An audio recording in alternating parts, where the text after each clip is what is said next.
He's hauling again. He's hauling again. Phil Foden, he's hauling again. My star boy came through. That was my differential. And you know what? This week was one of the highest variance weeks I've ever experienced in the last 5 years of playing FPL. I think the difference between free hit teams and not free hit teams was around 40 points plus. Like, that is massive. But luckily, I'm not on my free hit, and I still got 120 points, putting me on a 150k green arrow from 350k to 200k. And I still have my triple captain to use next week as a differential, and I still have my bench boost to use. I am so excited. I can smell the top 100k. I've had the worst variance the entire season for those of you that have been following along, but it feels so nice to finally get your stroke of luck, and I can't wait to jump into my game week 34 team review.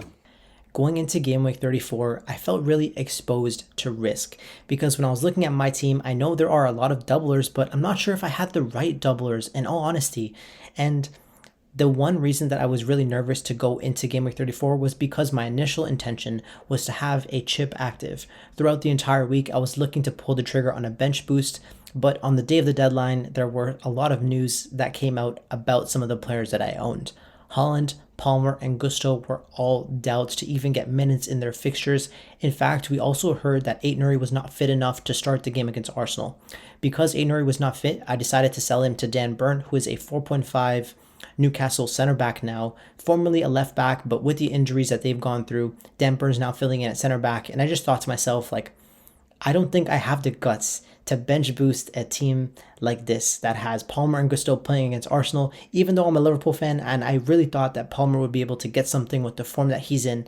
But with the doubt surrounding some players in my team, I just thought, although I already have a suboptimal bench boost and I could just get rid of it, but it just felt like too big of a risk going against the template of bench boosting in game week 37. So I decided to just hold off.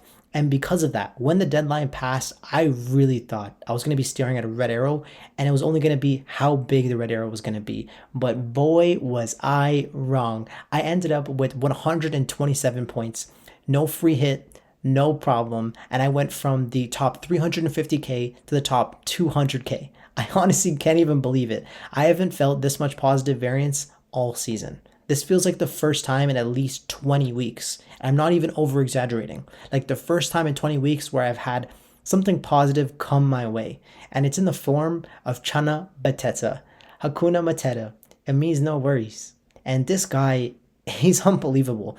This coach, Glasner for Crystal Palace, the way that he is making his team play football, very attacking, front foot football. And I really thought to myself that I've got to bring in a Crystal Palace attacker.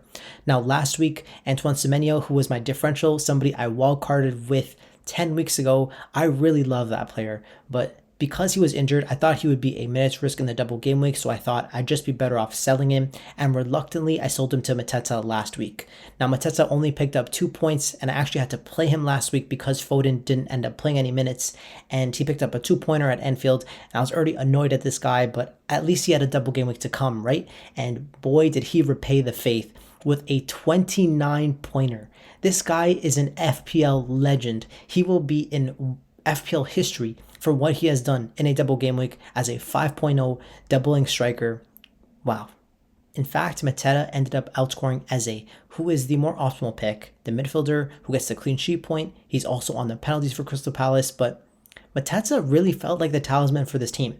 All of the chances fell through him or fell to him, so Mateta really cooked in this double game week. In fact, he did get some fortuitous points with an assist, which was like a rebound really that fell to Eze, which he volleyed into the net. And I saw there were some people that were actually captaining Eze this week, and they ended up winning too. Like they ended up outscoring Mo Salah.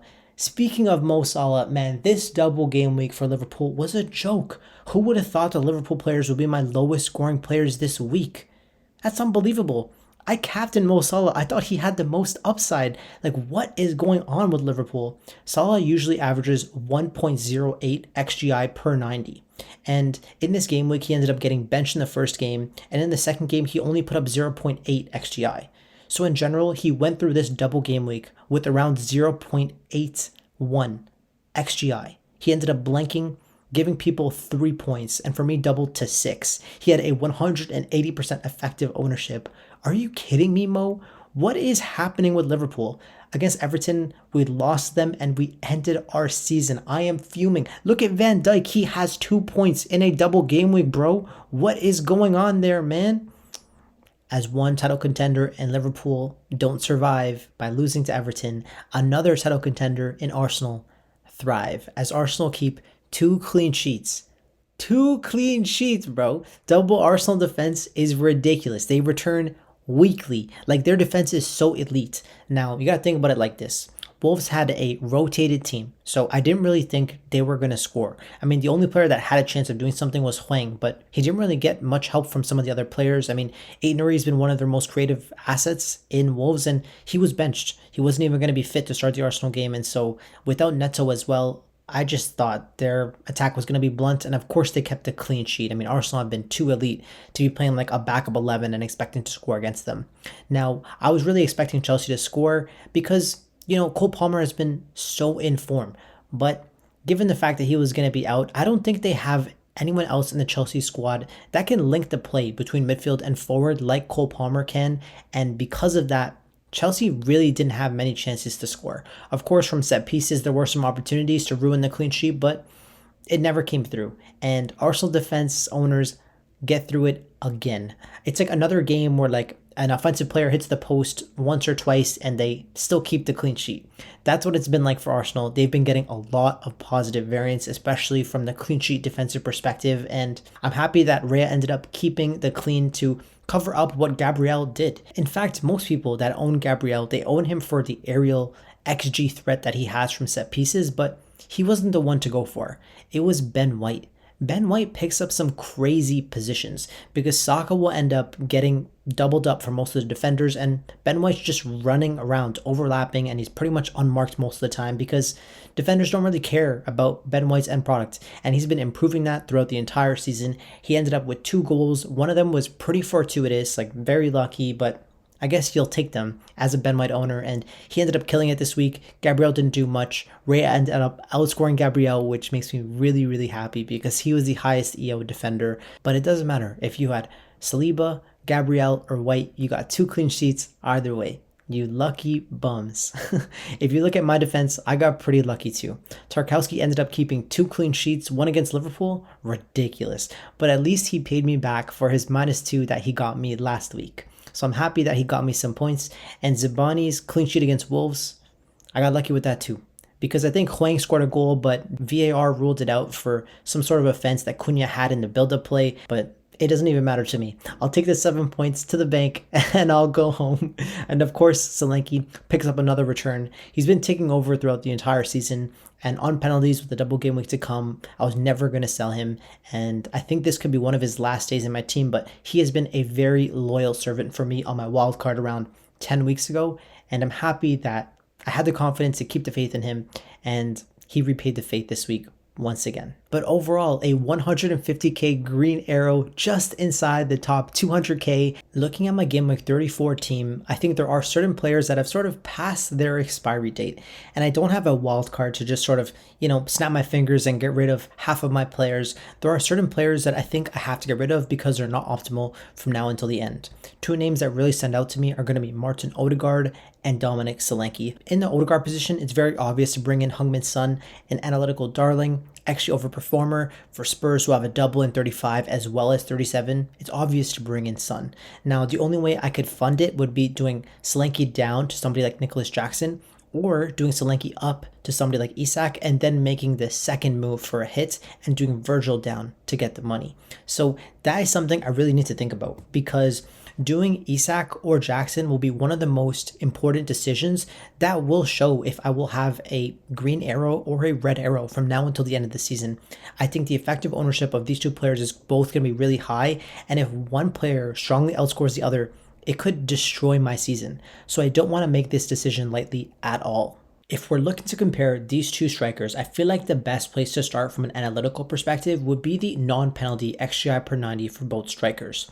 Alexander Isak boasts a 0.59 non-penalty XGI per 90, whereas Jackson is at a 0.56. So they're fairly even, but Isak gets the slight edge. On top of that, Isak is on the penalties for Newcastle, whereas Nicholas Jackson is not.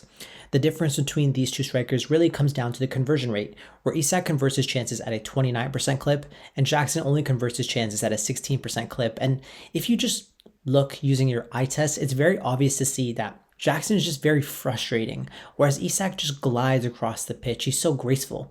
Like, Jackson shoots when he shouldn't and doesn't shoot when he should. Like, he's just so frustrating to watch. And just in general, that's what the eye test will tell you, and that's sort of backed up with the statistics.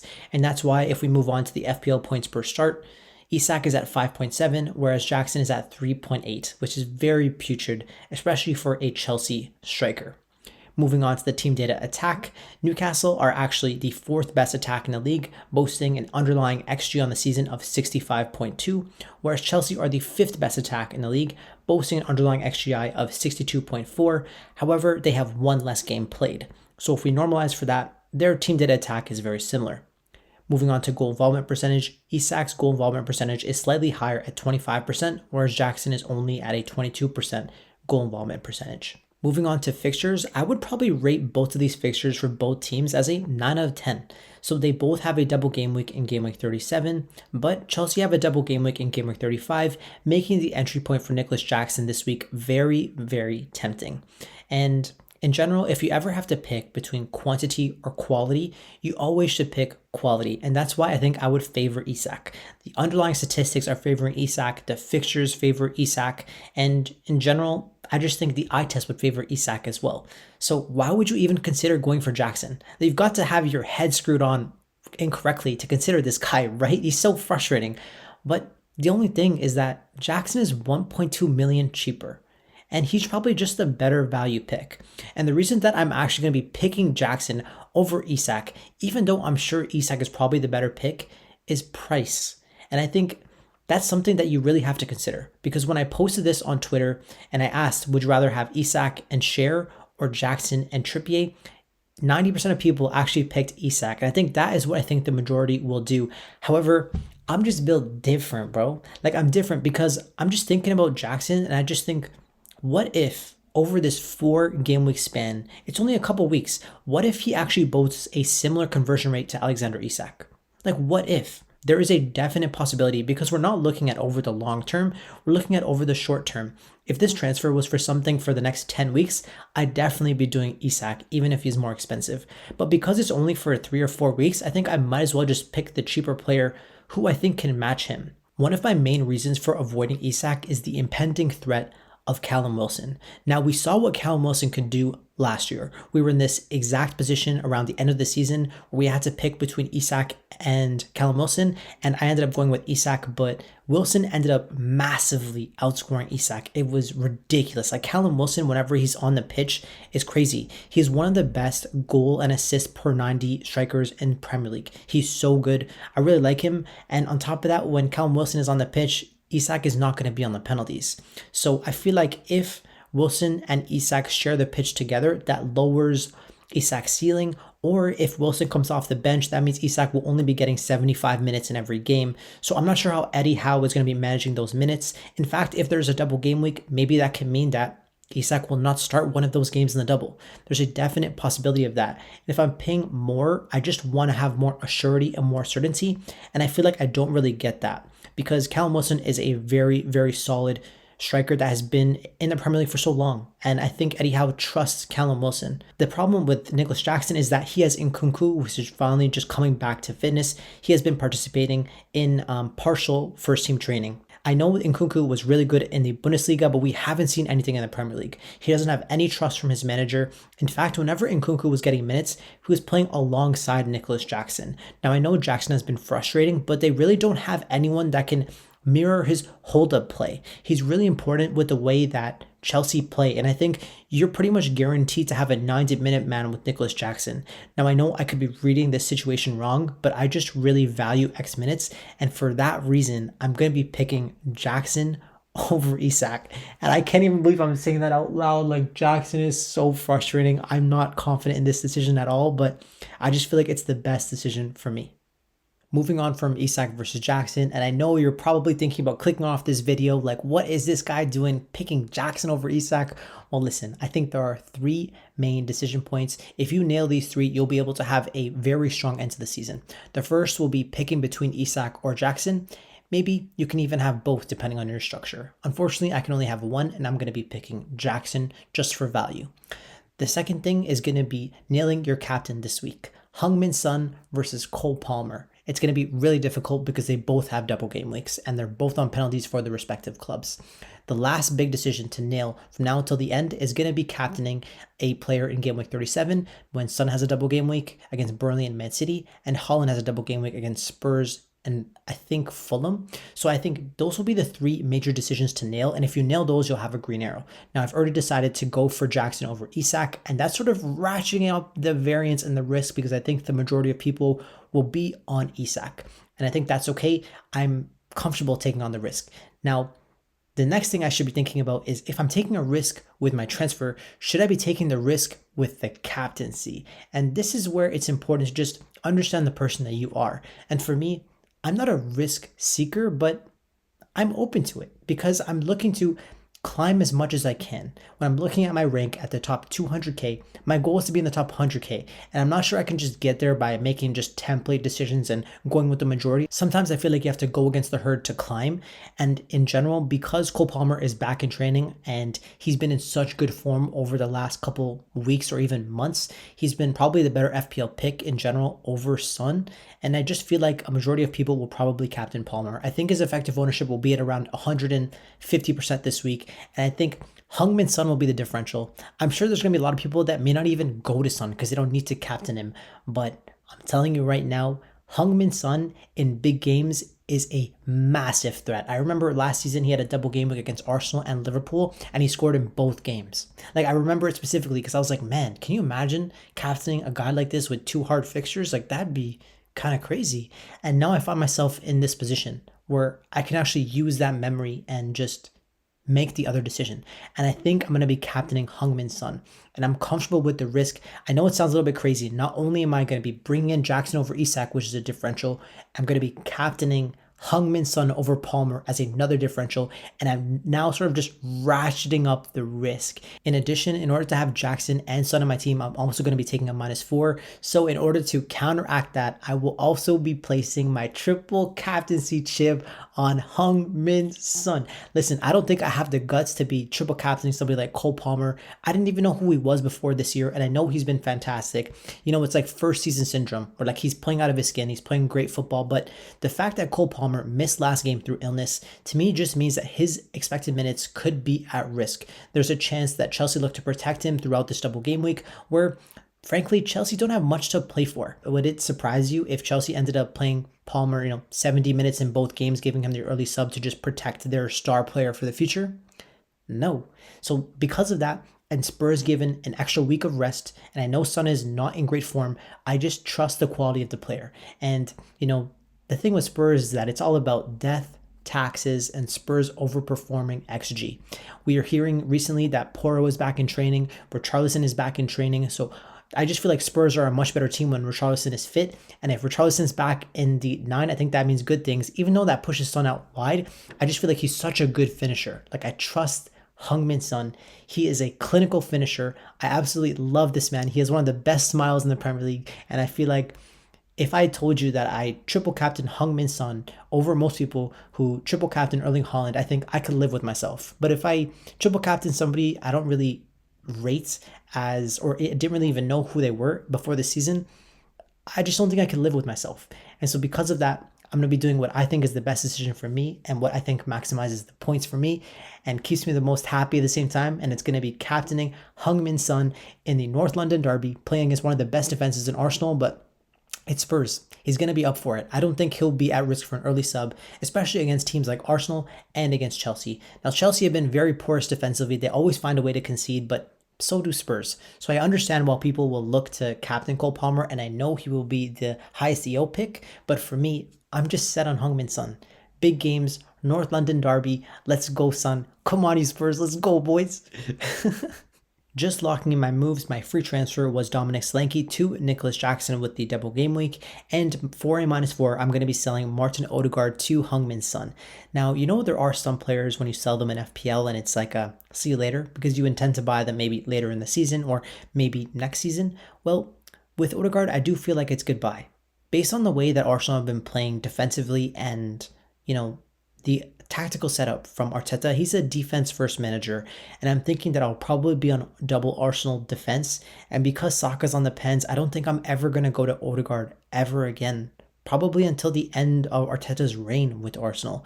So thank you so much for all your points, Odegaard. You're such a wonderful talent, and I'm glad to have enjoyed you so far this season. Looking at what my team looks like, I've got Erling Haaland playing away from home at Nottingham Forest. Now, he is a doubt. I'm not sure if he participated in training. There's only 2 days between the Brighton game and the Nottingham Forest game. So if he doesn't play, then it's Hakuna Mateta. No worries. I've got Mateta off the bench playing against Fulham away, and you know what? Crystal Palace have been playing really strong. And I know Fulham have a very strong record at home in terms of keeping clean sheets, but I would really back Crystal Palace to score a goal or two, even away from home at Fulham. They've just been playing great attacking football under this new manager, so happy to have Mateta off the bench. My second striker is going to be Nicholas Jackson, who's going to be playing against two of the highest lines in the Premier League because Aston Villa and Tottenham, they play really high lines. And I think if Nicholas Jackson can time his run, he'll be on to feast over multiple big chances on the counterattack, but I can see this in advance and I'll probably be offside 3 or 4 times this week. Classic Nico. Moving on to my midfield, I've got the power 5 mids. And this is why when I was telling you guys earlier that I wouldn't be able to have Isak and Jackson, and it's because I really want to have a 3-5-2 formation. I love the 5 mids that I've got. I've got Son, Palmer, Saka, and Salah, 4 of the main penalty takers for the respective clubs. And then I've got the differential from Man City, probably the main title contenders, and I think Foden's been Man City's best player, even in the double game week in game week 34, where you have hauls from players like Eze and Elise. Phil Foden is matching them with a 16-pointer, only having 0.41 XGI, and he outscores them, and he picked up 2 goals. That's what Foden does. He's an XG overperformer. He's been Man City's heart and soul so far this season. So I'm really happy to own these 5 mids, and I'm not sure I would sell any of them at any point from now until the end of the season. Now, I do have Salah, who's out of form playing against West Ham away, but we saw what Palace did against West Ham. They scored 6 goals. So what if Liverpool have a bounce back? It would be classic FPL, where, the effective ownership on the Liverpool assets just are cut by 70%, and then Salah goes out there and gets a brace. Classic. Wouldn't surprise me at all. So I'm definitely going to be holding on to the Egyptian king from now until the end of the season. The only player that would tempt me to sell Salah would be somebody like KDB. But let's see how things evolve on Man City's side of things. Then I've got Bukayo Saka playing against Spurs. Now, Udogi's going to be out of this fixture. They are probably going to get killed in this game by Saka. Saka's going to eat their left back alive. I don't care if it's Ben Davies or if they play Emerson Royale in that position. It doesn't matter. Saka is probably going to be coming away from this game with at least a goal or an assist. So I'm happy to own him. Then I've got Cole Palmer, who's going to be the main captaincy option. So at least I'll own him. And his returns will probably be correlated to Nicholas Jackson. So I'm hoping that their returns will both be strong and in tandem. And at least I'll be owning Nicholas Jackson as like a hedge.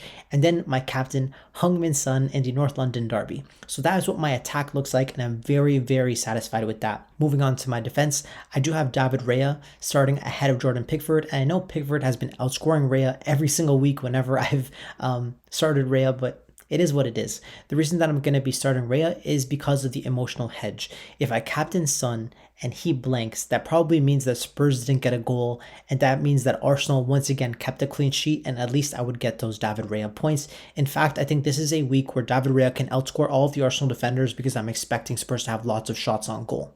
So I think he'll pick up some save points and maybe even some bonus if he gets the clean in this fixture.